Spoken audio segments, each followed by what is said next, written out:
galaniitiin rakkoon nagaalleen hin jirtu abdiitan qabnallee karooruma sagantaa baay'een taphatanii jedha. Yoo naannoon kun iyyuu hedduu rakkina kana qabaniin akkan sun falaan mari'achaa falachuutti jiran. Kanneen Itoophiyaa bahaatti argaman naannoleen waldaangeessan gara nageenya isaanii duraanitti deebi'uudhaan waliin hojjechuu walii galanii jiru jedhama. Hoogganoonni bulchiisaaf siyaasaa kan naannolee Oromiyaa, Somaalee, Hararii fi magaalaa Dirre Dhawaa akkasumas hoogganoonni olaanaa poolisii federaalaa fi ajaja gama bahaa gidduutti mariin guyyoota tokkoof geggeessameen rakkooleen nageenyaa naannolee sana mudate mariif dhiyaate irratti dubbatanii jiru jedha gabaasaan VOA Addis Chekkol. Kan dhaggeeffataa jirtan raadiyoo sagalee Ameerikaa sagantaa afaan Oromooti.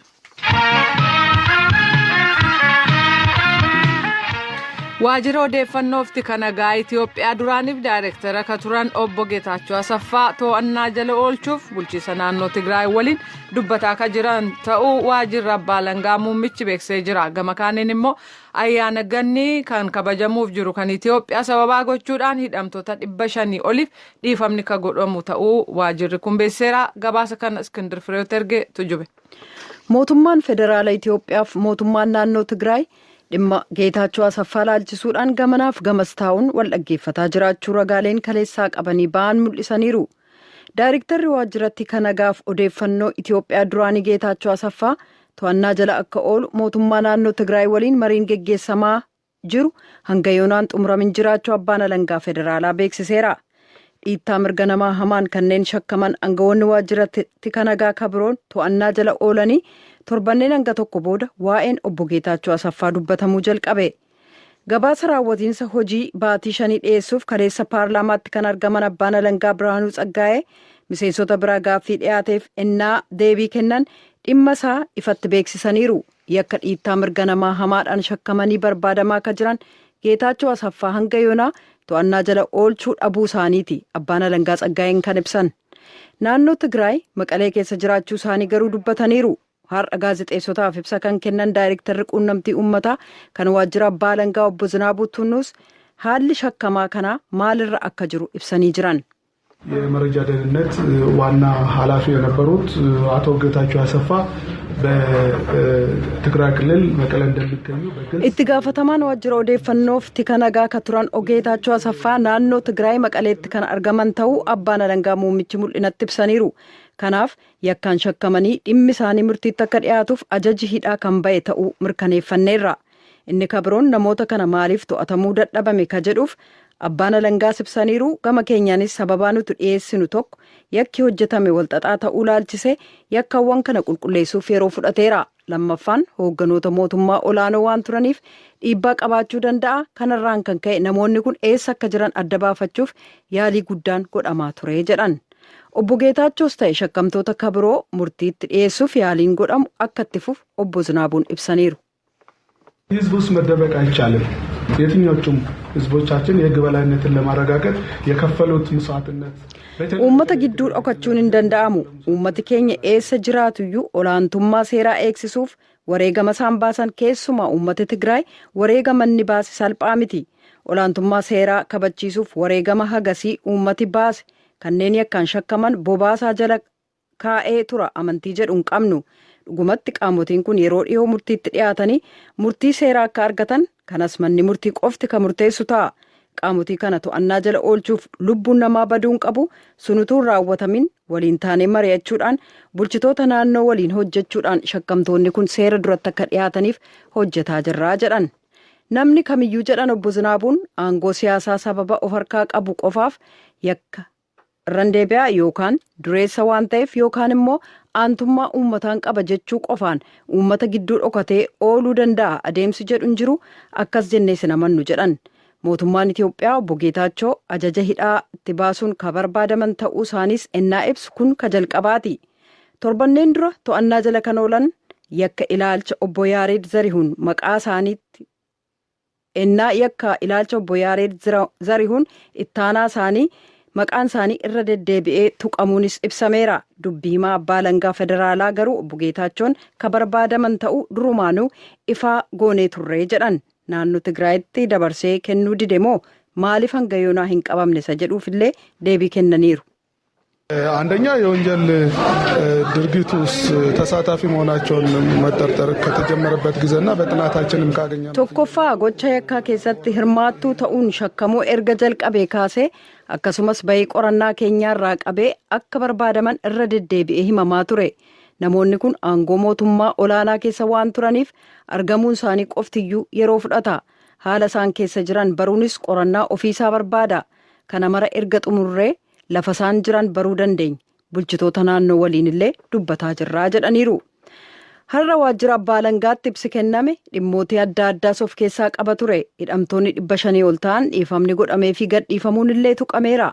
Itti gaafatamaan waajjira boordii dhiifamaa abbaa alangaa obbo Zallaqan ennaa ibsan keessuma daa'ima dubartoonni of harkaa qaban kanneen 26 ol ta'an dhimmi isaanii addatti ilaalamee mirgi daa'immanii waliinis wal qabatee dhiifamni akka godhameef dubbataniiru. Ayyaana gannii sababa godhachuudhaan kanneen akka gadhiifamaniif dhiifamni godhameef jimaata dhufuu qabee kan hiikaman ta'uu abbaan alangaa beeksiseera jedha Iskindir Fireew Finfinneerra.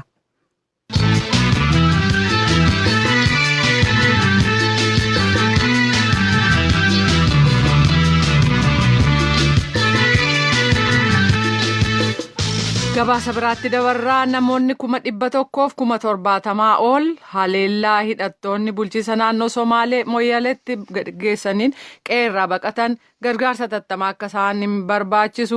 akka isaan barbaachisu aanaa Moyyaalee beekseera. Bulchaan aanaa Moyyaalee obbo Baggajjaa Morgee namoota kana adda baafnee waajjira ittisa balaa Oromiyaaf erginus haga yoonaa namoota kanaaf gargaarsi dhufe akka hin jirre himanii jiru. Warri mana baqatanii jiran immoo gamsaanii rakkoo keessa jiraachuu isaanii himataa jiru. Koomishinni ittisa balaa Oromiyaa yeroo dhiyootti namoota kanaaf gargaarsa ittiin gahuuf hojjetaa akka jiru dubbata. Galmoo Daawittu gabaase kuno. Namoonni aanaa Moyyaalee gandoota hedduu keessaa haleellaa hidhattoota naannoo Somaaliitiin manaa baqatan rakkoo keessa jirraa jedhu. Namoonni qe'ee buqqa'anii jiran hedduun yaada isaanii BOF kennan yoo dubbatan manni keenya waan nu duraa gubateef daa'immanii fi maatii qabannee goodaa raasa keessatti hafnee jirraa jedhu. Aadde Aminaa Abdii haadha ijoollee 7ti. Hospitaala Moyyaalee dudduuba bakkee keessa haalatti jiran akkasitti dubbatu. Wadanii ibiddumgee kaa'anii gubanii waan jiran keessa deennee waan saamanii waan kaallee guban. Durii hojjannee ta'uu numteen fa'aa lafumteen fa'aa cabsinee bulchina amman ta'an waan bulchinuun illee akka nuraasum keessatti. Eedeeki wanni isiin nyaatti hin jirtu akka numtiifna yoo arganne nyaattee yookaan furruma bulti. Namni ani haasofsiise kaan Aadde Faaxumaa Roobaa jedhamu. Isaanis ijoollee 12 qabaa jedhan yoo waan manaa isaan baqachiisee mana Aadde Faaxumaan torbee achaan raayyaan ittisa biyyaa abbaa warraa koo obbo Roobaa kan ciree jaatanii narraa ajjeesnaan ijoollee fudhee manaa ba'ee jedhu. Ammas Moyyaalee Shawaa Barrii baqatanii Dubluuq nama bira qubatanii jiraachuu dubbatu. Ijoolleen beekii tagari baqattee raasa jechuun nuuni qabeenya namitti hin deebiin namitti keessa baasinee nakkee qubsiifnaan saamnee nullee laftee hojjamin irra dhammallee laftee keessan baanannetti deebinee gubbaa daandina. Wooma tokkollee hin jiru kan nyaataan dhugan tokkollee as hin jiru. Akkuma rabbitti nu jireessatti jiraanna nafseen hojjan bayinii waan taatiin qabdu nun carraatti carraaquma jirra hooma hin jiran. Wanni nu jirruufu naannoo sanaan nu dhufee jedhame. Akka bulchiinsi aanaa Moyyaalee jedhutti aanaa Moyyaalee gandoota hedduu keessaa haleellaa dhiyeenya kanaa qofaan nama gara 100,000 fi 70,000 oltu qe'eedhaa baqate. Obbo Baggajjaa Morgee bulchaa aanaanichaa yoo dubbatan warri qe'eedhaa baqate kun bakka baay'eetti faffacee jiraachuu himani. Namni baay'ee bittinnaa'e gara mootummaatti naannoo gandoota baay'ee kan magaalaa baadiyyaa keessa buqqa'eetiin jira xiqqaate akka aanaatti qulqulleessineetiin ka gammaatti mootummaadhaaf gabaas nam kun 174 gabaasne jirra. Inni sun ammoo Keeniyaatti gara aanaa tollaa kanaaf haga magaala guddittii godinaatti kan hundaatti buqqa'aniitiin naannoo sun hunda jiru. Kanaaf bittinnaaniitiin gargar jiranii garuu aanaa keessas kan jiran jiru. Isaan kunis ammas waan xiqqoo tasgabbii uumamu kanaadhaan namni muraasa akkas deddeebi'aa kan jirtu isaatiif malee uummanni akkuma buqqa'ee jira.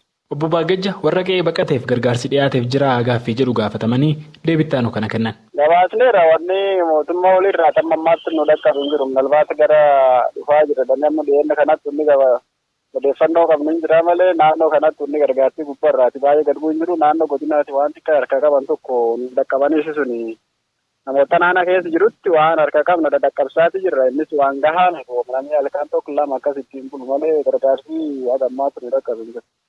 Yaa'u namumatti dhiyaataniitiin uummatun biratti baqatan biratti jiraatu uummata bira baqatan manumitti baqatan ollatti baqatan kaan namuma qabuudha waan jira wal qoodataniitiin jiraatan malee wanni gargaarsaa isaan ammaan kana achitti jiraachuun jiran jedhameetiin beekamu.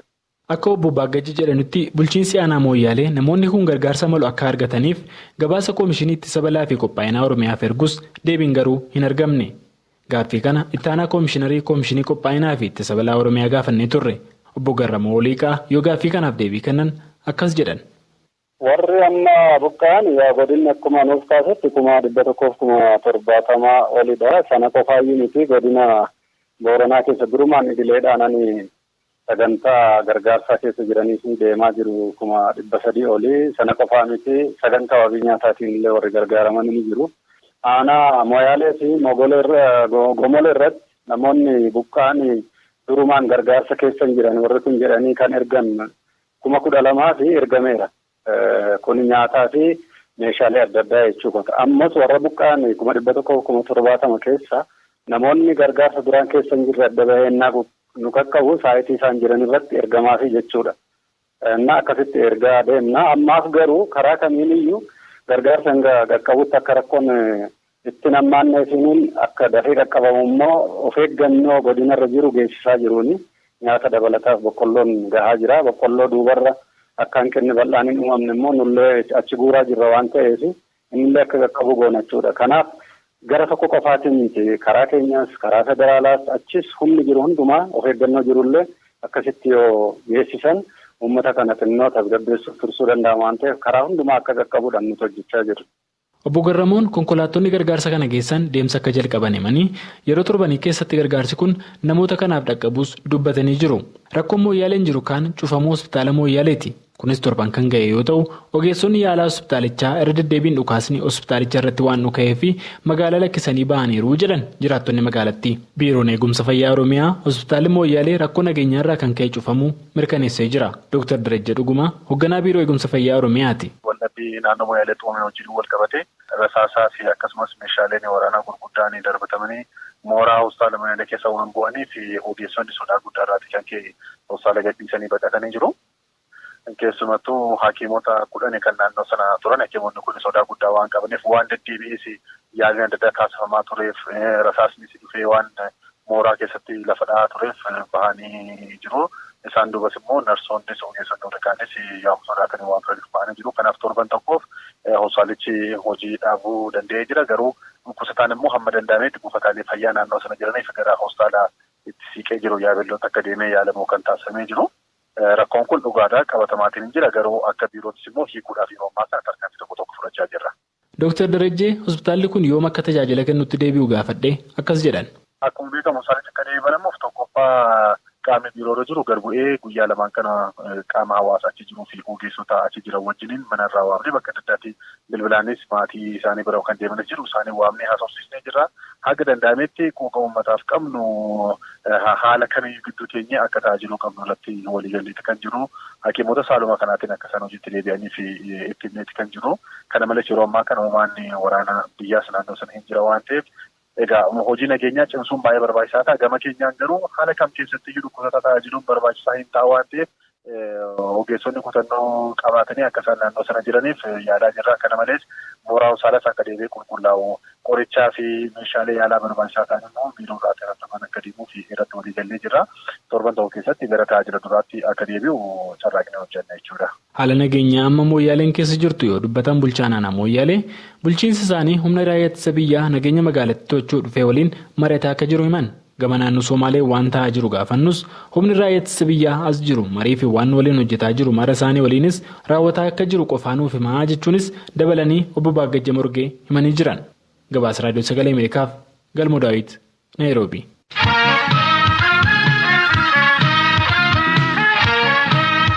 Amma galgala keessaa sa'a 2:45 darbee gara 50tti hiiqaa iraan biraa immoo guyyaarra walakkeessa guyyaarra jechuu kooti daqiiqaa 49 darbeera.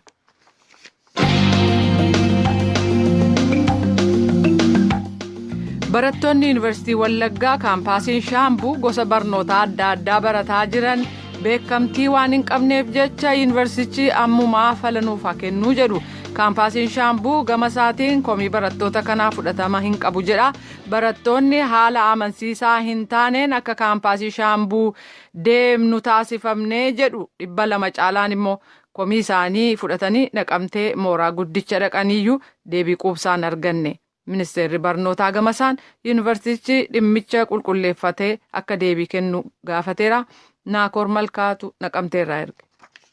Barattootni Wallagga Yuunivarsiitii kaampaasii Shaambuutti muummee barnootaa Water Resource Irrigation, Keemikaal Injiinaringii fi Baayosiistem baratan 430 caalan keessaa komiidhaaf kan kaampaasii muummicha Naqamteetti argaman 200 kan ta'ani. Barattootni kunneen barnootni keenya waan carraa hojii hin qabneef yuunivarsiitichi ammumaan falanuuf kennuu qabaa jedhu. Rakkoon mudate amma guyyaadhaatti achi keessatti gaafiin amma tokko waan dipaartimentii achi keessa jiru.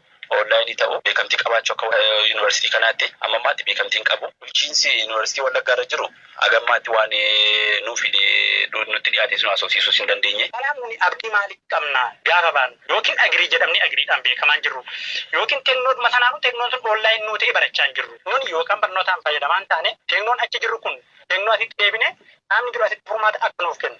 Amma ammaatti furmaata hin arganne. Barattootni muummee barnootaa sadanii VN dubbisee akka dubbatanitti waggoota 3 dura sababa quubsaa hin taaneen mooraa Naqamteerraa gara mooraa Shaambuutti geeffamnee waan galteewwan barnootaa guutuun nuun dhiyaanneef iyyachaa turree deebii garuu hin arganne jedhu.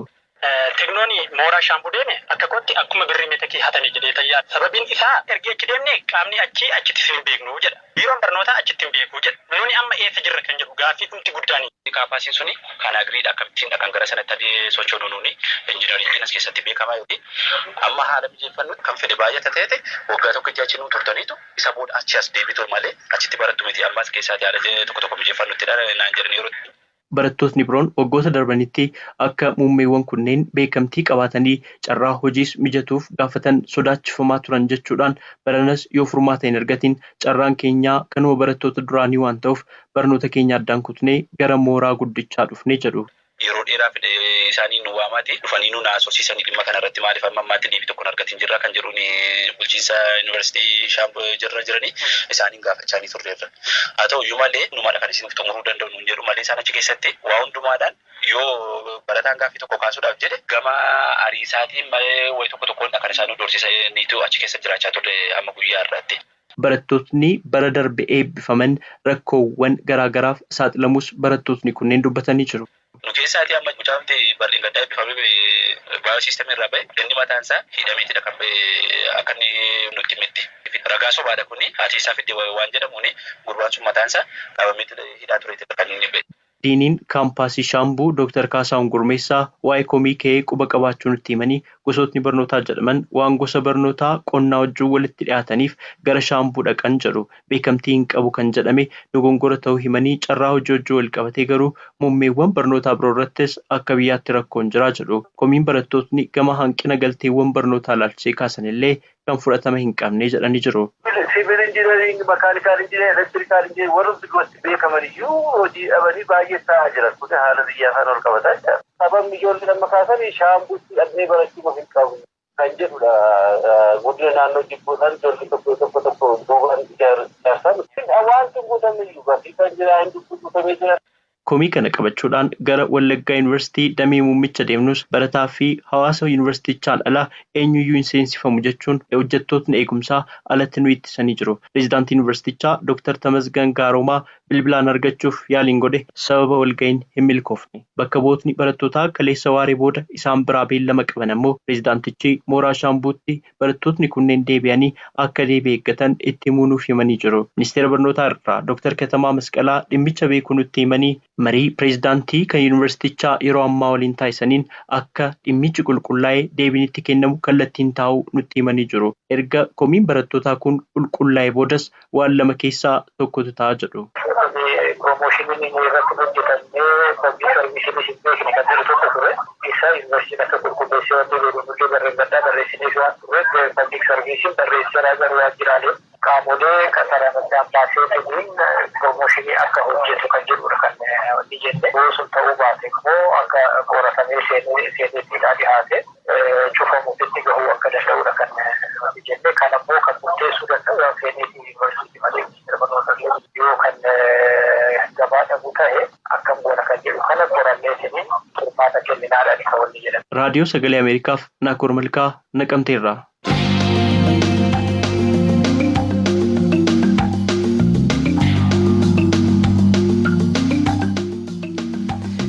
Waggaa darbee jennagaa kaleessa dheengadda darbe waan ta'eef 2018 keessa ijoollee miliyoonaan lakkaa'aman kanneen naannoo walitti bu'insaa jiru keessa jiraatan dhiittaa mirga namoomaa hamaa kan lubbuu isaaniif sodaachisu keessa jiraatu. Jaarmiyaan gargaarsa daa'immanii UNICEF hoogganoonni addunyaa ijoollee rakkoo keessa jiraniif eegumsa akka godhu akkasumas kanneen itti gaafatamoo ta'an murtiitti akka dhiyaatan gaafatee jira. Lisaa Shelaayin Jenevaarraa nu gabaasteetti tujube. Bara 2018 keessa nageenyi dhabamuusaaf hookkarri ka'uurraan kan ka'e ijoollee miliyoona 28 ol qe'ee ofiirraa akka godaanan dirqisiifaman. UNICEF akka jedhetti addunyaarraa walitti bu'iinsa bakka 40tti geggeessame keessatti ijoollee danqaman gargaaruuf yeroo 300 ol dhaqqabeefii jira. Ijoolleen kun dararamaniiru, humnaan gudeedamaniiru, akka of wareegdotaatti itti fayyadamaniiru, loltoota ijoollee ta'uun fo'amaniiru, gareelee hidhatan dararaa raawwatan hedduufis saaxilamaniiru. Lolli geggeessame ijoollee kumaan lakkaa'aman ajjeesee kaan innaa madeessu gama kaaniin daafoon walitti bu'iinsa kanaa ijoolleen itti dabalaa akka du'aniif sababaa ta'e. Fakkeenyaaf ijoolleen dhukkuba ittifamuu danda'uun Yemen keessaa daqiiqaa 10 du'u. Kunis addunyaa keessaa rakkoo namoomaa isa hamaadha. UNICEF damee Ameerikaaf itti gaafatamtuu kan ta'an Kaaril Stern raadiyoo Sagalee Ameerikaaf akka ibsanitti wabiin nyaataa dhabamuun hanqinni nyaata madaalamaa akka hammaatuuf sababaa ta'e. In, for example, the Central African Republic, there's been such a dramatic resurgence in the fighting there. Fakkeenyaaf Riippaabilikii Afrikaa Waaltaa keessatti wal waraansi irra deddeebi'ee gaggeeffamaa ture. Kanaaf ijoollee 3 keessaa 2 gargaarsa namoomaatu isaan barbaachisa. Ijoollee 43,000 kanneen umriin isaanii 5 gadi sababa hanqina nyaata madaalamaa hamaarraa kan ka'e balaa du'aatu isaan eeggata. Stern akka jedhanitti hookkarri quunnamtii saalaa dubartootaaf durbootarra ga'u naannoo walitti bu'iinsi keessa jiru hedduu keessatti akka meeshaa waraanaatti itti fayyadamu. In northeast Nigeria, where you have armed groups, you have, including the Boko Haram. Naajeeriyaa kaaba gama bahaa Boko Haraamiin dabalatee bakka gareeleen hidhatan keessa sosso'an keessaa ammayyuu durboota irratti fuulleffatamee jira. Kunis humnaan gudeeddii dabalata. Haadha manaa loltoota akka ta'aniif dirqamu. Of wareegdummaafis itti fayyadamu. Kan achitti raawwatamaa jiru hedduu suukanneessaadha. Stern akka jedhanitti biyyoota walitti bu'iinsi keessa jiru keessaa ijoolleen dararaaf saaxilamu. Ijoolleen koolugaltoota miti. Baqattoota miti. Ijoollee Somaaliyaa yookaan Yemen kan Siiriyaa yookaan Rohingaa miti. Ijoolleen ijoolleedhuma. Kanaaf lubbuu ijoollee oolchuun siyaasa kamiinuu waliin qabatu jechuudhaan itti gaafatamtuun UNICEF damee United States Kaaril Stern beeksisaniiru.